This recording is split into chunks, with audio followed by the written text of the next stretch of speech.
Bonsoir à tous et bienvenue dans Au quotidien de la suite en ce vendredi soir avec Anthony Piton, notre journaliste pour nous accompagner. Bonsoir Anthony. Bonsoir Aurélien, bonsoir à tous. Et comme régulièrement, très bien, et comme régulièrement le vendredi, Anthony, nous sommes avec Alain Moreau ce soir. Bonsoir Alain. Bonsoir à tout le monde. Historien local, ouais, il est sympa Alain. Historien local, photographe, auteur de nombreux ouvrages sur la Sarthe. Ce soir, on va traiter d'une affaire criminelle issue de ton best-seller, faut le dire, Les grandes affaires criminelles de la Sarthe, une affaire intitulée Meurtre au Serpier, qui a eu lieu à la fin du 19e siècle.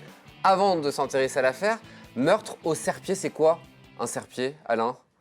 Selon Plus moi, ou moins. Parce qu'Alain devait chercher, en fait, il ne sait pas trop. On dit la vérité, tu vois. Selon moi, c'est une petite serpe, quoi. Hein, mais, une serpette, vous voulez dire? Une serpette, alors serpier, serpette, je ne sais pas trop. C'est vrai que j'ai oublié de regarder avant de venir. Bon, on le verra peut-être en présentant cette affaire et ce double meurtre qui eut lieu le 22 février 1895. C'était du côté de Mareil, dans une ferme.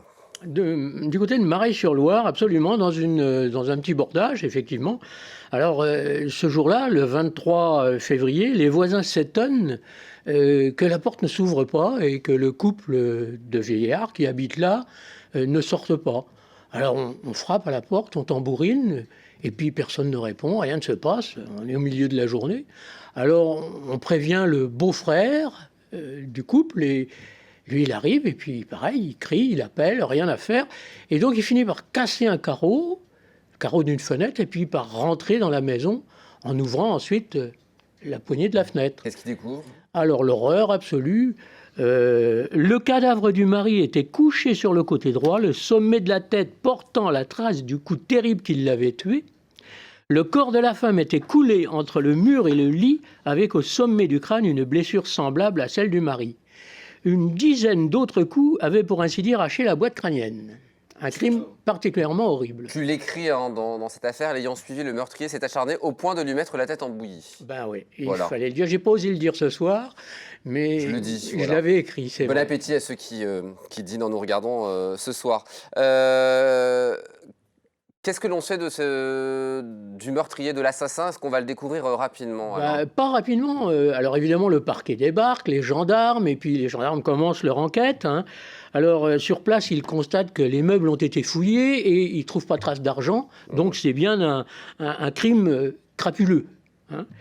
Alors ils élargissent leur enquête et 2 de ces gendarmes ont l'idée de se rendre dans une maison de tolérance de la Flèche.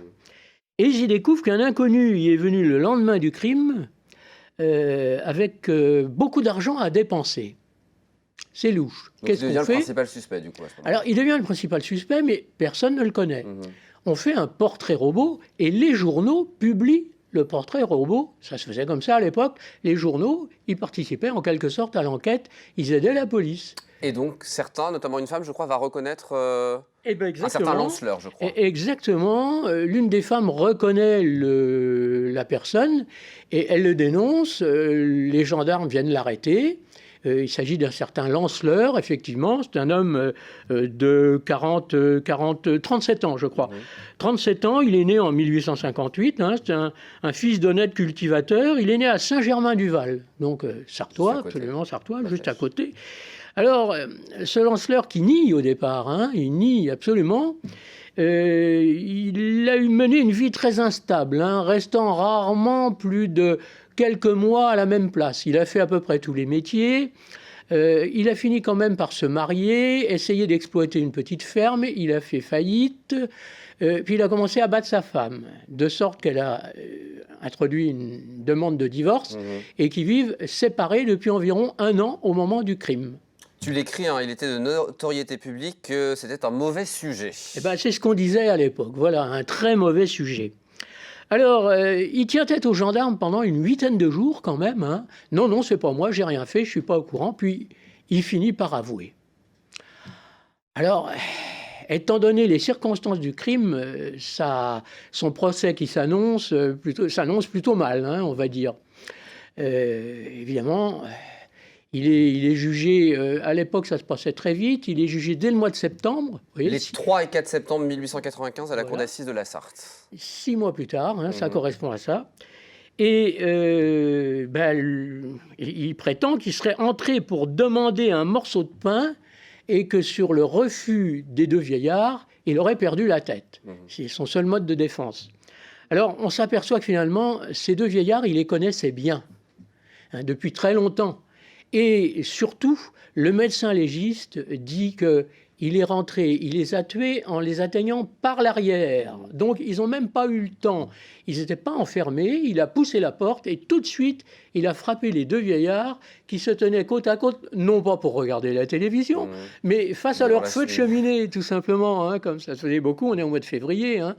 Et donc, il les a tués avant même pratiquement qu'ils puissent réagir. Et puis ils avaient la bouche pleine apparemment, c'est ce qui sort aussi. Exactement, on découvre que ils avaient la bouche pleine, donc ils étaient surpris tout par complètement surpris. Il les a tués dans des circonstances particulièrement dramatiques, particulièrement atroces.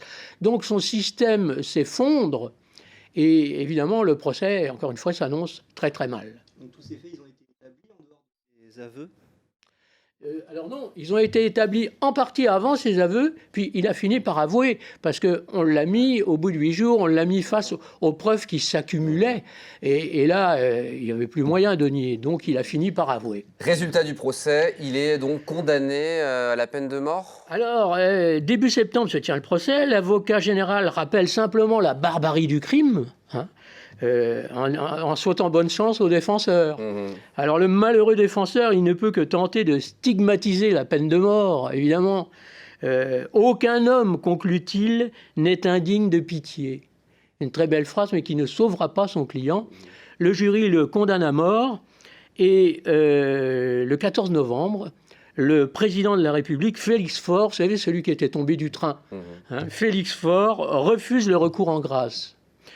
Lanceleur est exécuté le surlendemain à 6h30 du matin sur la place de l'ancien hôpital. Cette place... Alors c'est où ça? Voilà, ça se trouve quand on descend la rue Gambetta, juste en face la place de l'Éperon.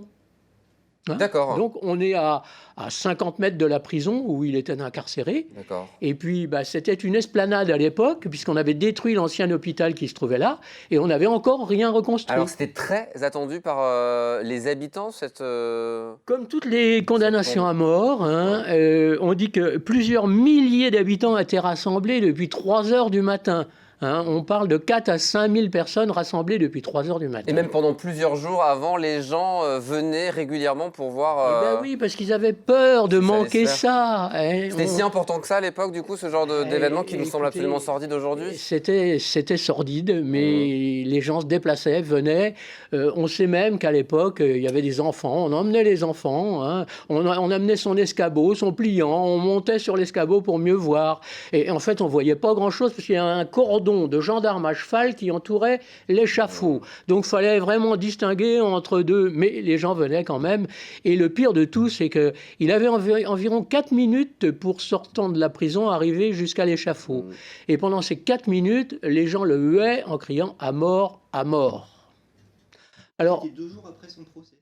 Non, ça c'était 2 jours après le refus du président de la République de le gracier. Très rapide entre la décision du président de la République et 2 mois en principe. Entre le procès et son exécution, il s'est passé combien de temps? 2 mois et demi. C'était toujours le cas. Enfin, il y avait 2 mois. Le président de la République avait 2 mois pour rendre son verdict. Je voudrais conclure avec ce que tu écris évidemment dans ce dossier que tu as fait sur cette affaire. Tu dis « C'est fait, l'homme a payé devant les hommes, la suite est l'affaire de Dieu ».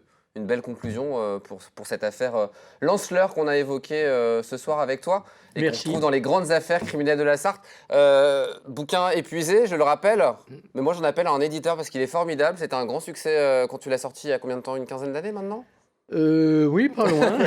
12 ans. Alors si un éditeur nous regarde, c'est absolument formidable pour il a déjà été réédité 4 fois. Mais il y a une 5e fois. Alors voilà. Et je voudrais juste rappeler que la dernière exécution publique au Mans a eu lieu en 1933. Et c'était qui? Alors, j'ai perdu le nom, j'ai perdu son nom, mais je sais que c'était en 1933. J'ai bien dit exécution publique. Hein. On en reparlera dans un prochain rendez-vous histoire, Alain. Pourquoi pas? Mais on en a déjà parlé il y a 3 ou 4 ans. Moi aussi, j'ai oublié comme ça, on est au même stade. Merci beaucoup, Alain. Merci beaucoup, Anthony. Très bonne soirée à vous. Très bon week-end. Si vous êtes en week-end, dans un instant, un autre Aurélien Cailloz pour les Sartois du Web. Nous, on se donne rendez-vous lundi, 18h30, pour une toute nouvelle quotidienne. À lundi.